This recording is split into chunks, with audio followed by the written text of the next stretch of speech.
Hillary, what have you learned about this family, these two families throughout the day? Yeah, we've been digging and trying to figure out as much as we can about this family. As you mentioned, Will, we know that they are based in Columbus and that they were just coming here for a Cavs game, just looking for a little bit of New Year's fun. And now everyone who knows this family, not just their community, loved ones, even city officials, they are preparing for the worst possible tragedy. Let's just pray for them. Let's hope that a miracle happens. That's all neighbors, friends, family can do now, is hope. Flanked by a Cleveland police chaplain, family came to look across the vastness of Lake Erie, where a Cessna carrying John T. Fleming, his wife Sue, sons Jack and Andrew, and two close friends just vanished off the radar, as good as vanishing into thin air. They're hoping they'll turn up. I just can't imagine them being gone. It's devastating. John T. Fleming is the president of the Superior Beverage Group, one of the Fleming sons, a sophomore at Olentangy Liberty High School. The company, based in Columbus, services 37 counties in northeast and central Ohio and delivers to over 12,000 retailers, including many in the Cleveland area. The company's executive vice president just released a statement. It reads in part, "While search and rescue efforts are underway, we're focusing our efforts on supporting the families involved. We're working closely with the proper authorities conducting the investigation. We appreciate the efforts of the first responders on the scene. This is a difficult day for us, and we appreciate the concern and thoughtfulness extended by so many." Now, one thing we're also learning is how there are so many local ties to our community here in the greater Cleveland area and also northeast Ohio. Great Lakes Brewery, it was a wholesale distributor based in Columbus. It was actually supplying much of their beer, and we heard a response from that company's head today. We are going to be delving deeper into that at 11 o'clock tonight, just hearing from folks in our own community up here in the Cleveland area about how they were connected to the Flemings and how much of an impact the search for this family is having.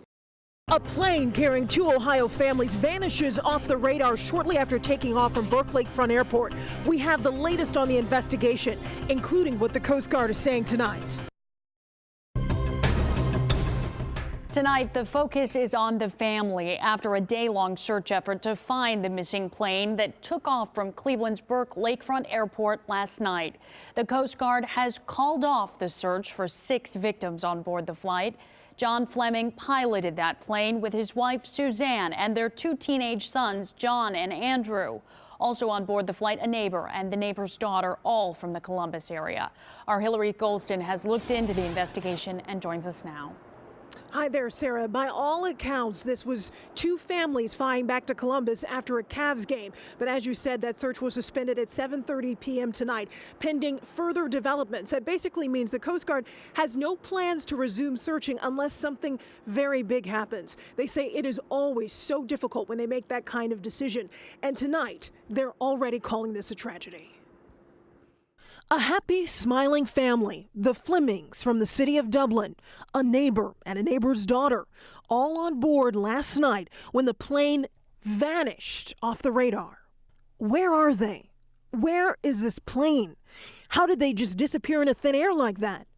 Questions investigators, family, and friends are asking tonight while they hold out hope. Just pray for them. Let's hope that a miracle happens. The Coast Guard deciding after 21 and a half hours of searching over 128 square miles, it was time to put the search on hold. A helicopter was up in the air at 12:30 in the morning today. The Coast Guard getting a call about an hour and 15 minutes before that the plane had gone off the radar 2 miles after taking off from Burke. Here's a look at the last point investigators knew where the plane was before it vanished. Definitely tragic, very shocking. John T. Fleming, the president and CEO of Columbus-based Superior Beverage Group, distributing to over 12,000 retailers, including many in and around Cleveland, like Greenhouse Tavern. Sad for the family, and if our hearts and thoughts go out to his family, and we're here for them. Great Lakes Brewery also calling John and his company part of our family. When family came back to see the scene of this tragic mystery, they, like many who knew the passengers, were hoping for the best. Tonight, the Coast Guard extending deepest condolences after suspending the search. Loved ones lost is how they're describing this tragedy now. Now, tomorrow, the Coast Guard is holding a press conference at 10 a.m. at City Hall. They also say they're working with the NTSB at this hour to figure out if there are any signs of life, to look for signs of debris, to figure out, Sarah, what happened to that plane. A plane vanishes off the radar 2 miles after taking off at Burke Lakefront Airport. We're going to give you the inside look inside of a cockpit simulator of what those final moments might have looked like. Straight ahead now. Again, at this point, no one knows what happened when the plane disappeared from the radar Thursday night. But Hillary Golston has a look at some possible scenarios with a look at some interesting technology to help out. She joined us now live from Burke Lakefront Airport. Hillary, good evening to you. Good evening, Russ. Now, the simulation is just an approximation, but it gives us just one more data point. What would it have been like flying up there at 11 o'clock at night? What would it have been like flying in poor weather conditions and also bad visibility? We did speak to a flight instructor who gave us some insight into what those last minutes might have been like. Citation 614 Sierra Bravo, clear and approach. 614 Sierra Bravo. We're told you're listening to air traffic control. Try to reach a plane. They can't. Citation 614 Sierra Bravo, clear and approach.